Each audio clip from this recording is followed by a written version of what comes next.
Matapos ang ilang urong sulong, puspusan na ngayon ang paghahanda ng Commission on Elections at Security Agencies para sa gagawing kauna-unahang Bangsamoro Parliamentary Elections sa Setyembre.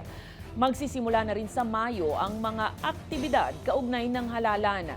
Ang detalye sa balitang A to Z ni Naomi Almohano.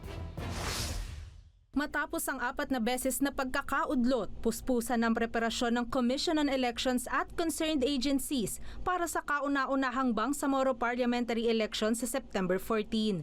Ngayong Martes sa tanggapan ng Philippine National Police, nagsama-sama sa isang command conference ang mga ahensyang magtutulong-tulong para matiyak ang ligtas at matagumpay na halalan. Initially, pinakita sa amin ng ating security forces yung ang kalagayan ng ating bansa when it comes to yung mga security preparations nila at ano yung mga dapat nating asahan. Orihinal na nakatakda sana kasabay ng May 2022 Philippine General Elections ang unang BARM polls. Pero pinospone ito para bigyan ng sapat na panahon ang Bangsamoro Transition Authority at mapagtibay ang batas ng bagong rehiyon.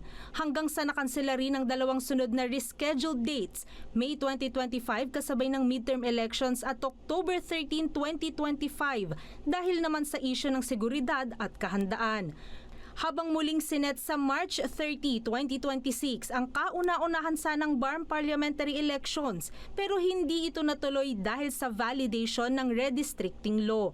Kaya ngayong may legalidad na sa petsa ang BARM elections, sisimula naman na sa May 5 hanggang May 7 ang filing ng Certificate of Candidacy para sa mga tatakbong district representative. Mukhang magiging maayos din naman ang filing ng certificates of candidacy natin.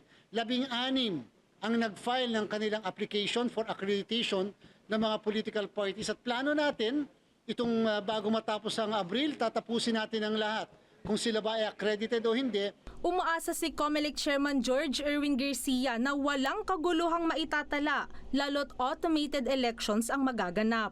Ayon din sa PNP, wala pang nakikitang ilalagay sa COMELEC control. Sa madaling salita, payapa pa ang estado ng rehiyon 5 buwan bago ang makasaysayang eleksyon. Walang kahit na anong namomonitor silang untoward incident o isang insidente na may relasyon sa paparating na filing ng candidacy. Kanina sa PNP, meron lang silang nilagay under red category na isang bayan sa Basilan. Hindi dahil may recent na insidente ng karahasan kung hindi binase noong mga nangyari noong mga nakakaraan. We consider all threat groups, no? Especially yung LTGs. For the PNP, we are looking at close to 9,000 yung we will be deploying. Sinabi rin ni Garcia na dadagdagan ng 1,000 piso ang honorarya ng mga gurong magsisilbi sa BARM elections.